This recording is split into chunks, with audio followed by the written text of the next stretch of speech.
Aloha and welcome to Bishop Museum. Bernice Pauahi Bishop Museum's mission is to inspire our community and visitors through the exploration, celebration, and perpetuation of the extraordinary history, culture, and environment of Hawaii and the Pacific. The museum was founded in 1889 by Charles Reed Bishop in memory of his wife Bernice Pauahi Bishop, a royal descendant of King Kamehameha I. Today, the museum thrives as an educational center for the community and is widely regarded as the world's premier institution for Hawaiian and Pacific content. Its vast collections of more than 25 million objects and specimens represent 9 disciplines and include more than 22 million biological specimens, over 2 million cultural objects, 115,000 historical publications, and 1 million photographs, films, works of art, audio recordings, and manuscripts. These collections tell the stories of the cultures and biodiversity of Hawaii and the Pacific, as well as the proud legacy of scholarly research spanning 130 years. Bishop Museum proudly serves more than 200,000 visitors each year, including 20,000 children on school visits. We invite you to explore our exhibits and collections, as well as our 15-acre park-like campus and new outdoor museum experiences. Mahalo nui loa, and once again, welcome to Bishop Museum. Aloha. On behalf of all of us at Bishop Museum, welcome to our presentation. Bishop Museum is honored to once again be part of the Celebrate Micronesia Festival, which we hosted last year on our 15-acre campus. This year, with safety concerns around the global pandemic affecting the in-person event, the decision was made to hold the festival virtually. Today, we invite you to enjoy presentations from our Ethnology and Ichthyology departments, then join us for a live question and answer session. As a cultural resource for the people of Hawaii and the Pacific, we at Bishop Museum hope to build a stronger connection to our local Micronesian community and empower you to come and learn about these island nations. We also invite those residing and working within Micronesia to explore our in-person and online resources and delve into the histories, cultures, and natural sciences of these communities. Mahalo nui loa for joining us, and we look forward to speaking with you after the presentation.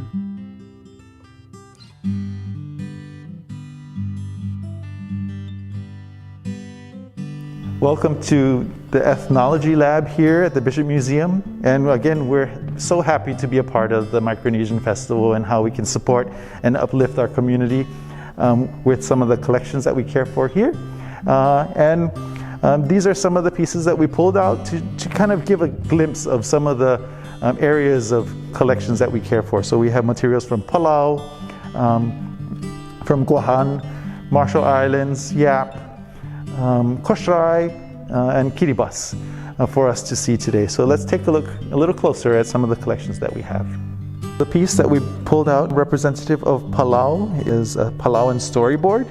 This particular board was gifted to the museum in the 1960s, and it depicts a painted scene. Today, it's most commonly more just a carved scene without the painting on it, but this is a very beautiful example of how the storyboards told important stories of historical significance. This one having a large disc in the center representing the coin money that is commonly used in Yap. And the story goes that the material was collected actually in Palau and brought back to Yap. So it has that connection between the two cultures. We have a Kosraean loom that was used to make men's sashes or tor. This one is quite ornate with painted designs and carved surfaces with all the various components. It still has some of the cordage and fibers incorporated in the weaving process. In our collection, we have a number of model canoes from Hawaii and across the Pacific. And this example of a Yapi style canoe is one of the more complete examples that we care for at the museum, with all of the associated parts from the baler, sail, the boom, paddles, and outrigger. This is, a very beautiful example of one of the specimens of canoes that we have from Yap. We have a small collection of adornments known as sinahi, made from giant clam or tridacna. These were used as necklaces worn by both men and women. These are just some of the examples that we care for here at the Bishop Museum. For the Marshall Islands, we have a woven mat, traditionally called a jakied. Jakied were wearable mats that were worn by both men and women. Women had one that was worn around the waist and one that covered their back and tied together with a belt, whereas men used a single mat that went between their legs and wrapped around and secured with a belt as well. We also have an example of a chiefly belt made with one long continuous cord made out of coconut fiber.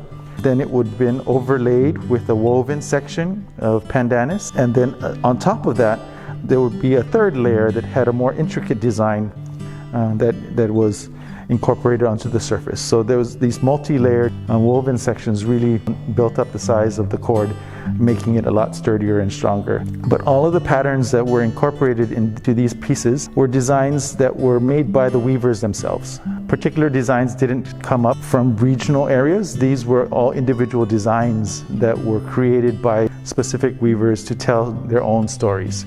It's a very empowering idea for this community, where individuality, creativity, and innovation was promoted, and the designs of the creator could be created and not necessarily dictated by family or region or island. We also have a collection of materials that make up a complete set of Kiribati armor. It's the only known culture in the Pacific that use armor like regalia in warfare and ceremonial battle. This set of armor is actually consisting of leggings, arm coverings, sashes, helmets, and large outer coat armor sections, all made out of coconut fiber. So the knotting of the fiber into the various elements, and then the twisting of the cords to make up all the individual parts. The use of stingray skin was also a common practice to give that roughness and visual kind of intimidation factor to the warriors.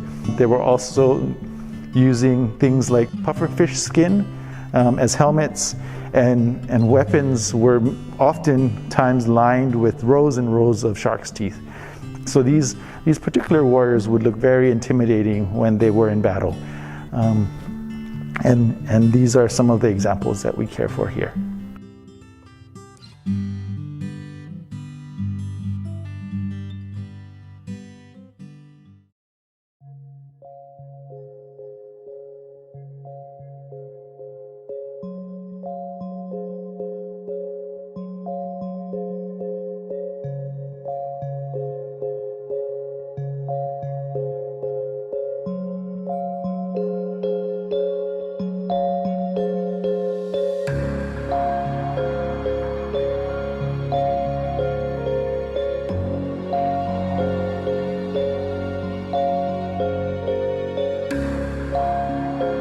Bishop Museum has one of the world's largest and most important collections of fish specimens from Micronesia.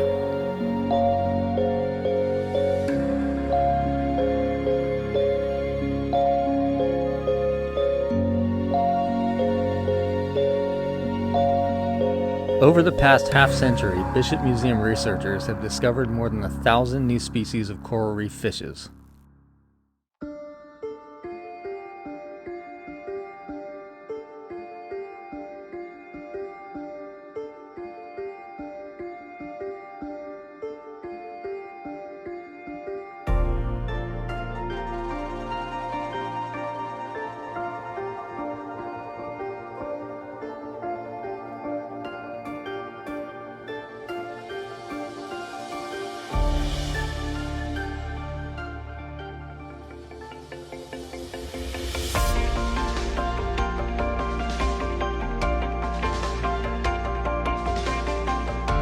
Palau's spectacular rock islands are home to some of the most diverse coral reef ecosystems on Earth.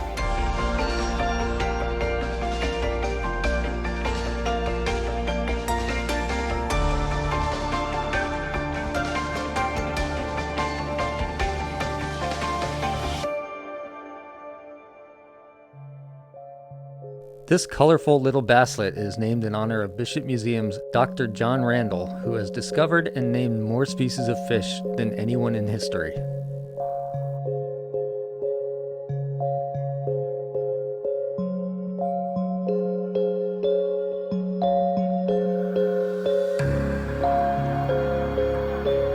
On many dives, we use hand nets to collect specimens for study.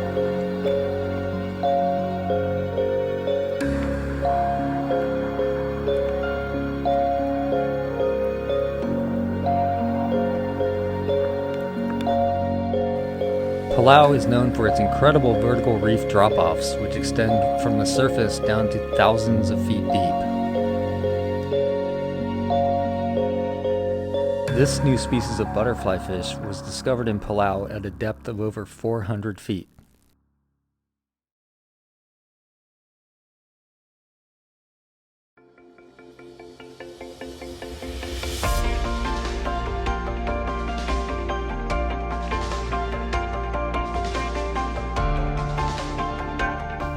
The largest island in Micronesia is Guam, which is the southernmost of the Mariana Islands.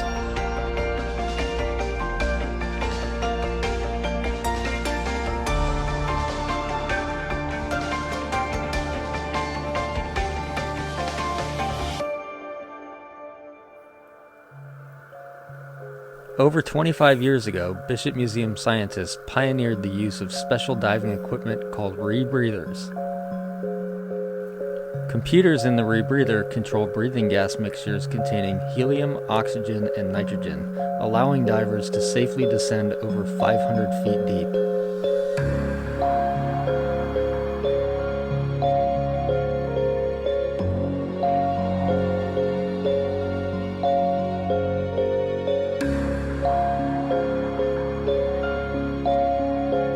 This butterfly fish was first discovered in the 1980s off Orodi Point on Guam.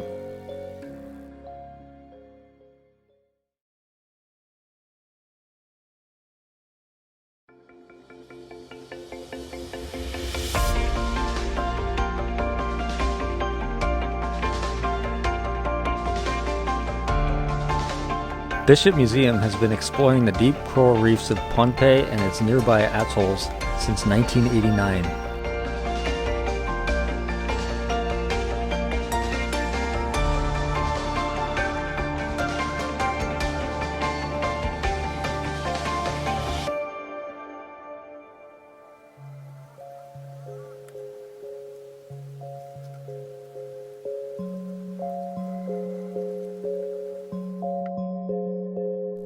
At a depth of 400 feet off Ant Atoll, we have to work quickly before too much helium builds up in our bodies.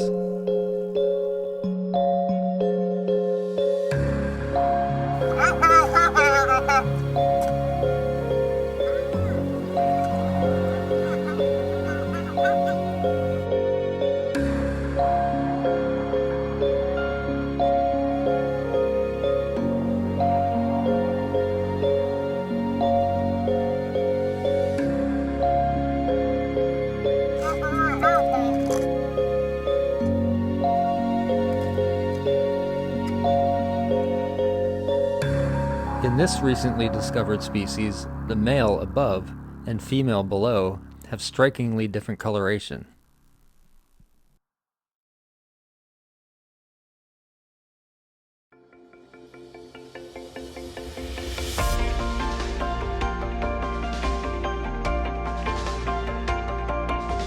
Bishop Museum researchers have spent more time exploring the reefs of the Marshall Islands than anywhere else in Micronesia.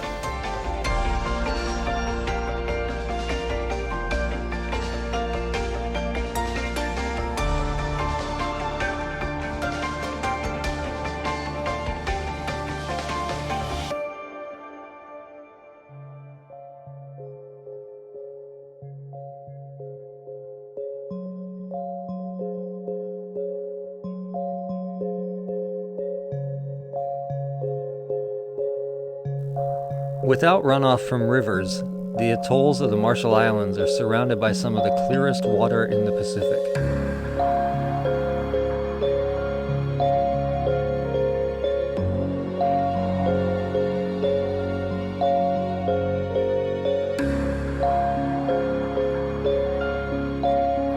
The golden fairy wrasse was first discovered by Dr. John Randall at Kwajalein Atoll in the Marshall Islands.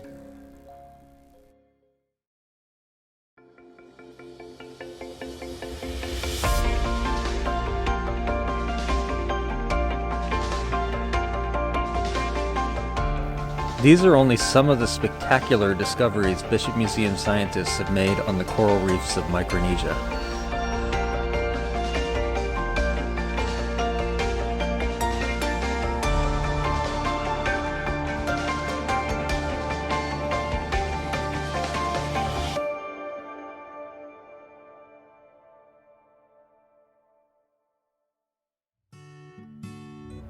Mahalo for spending some of your day with us today.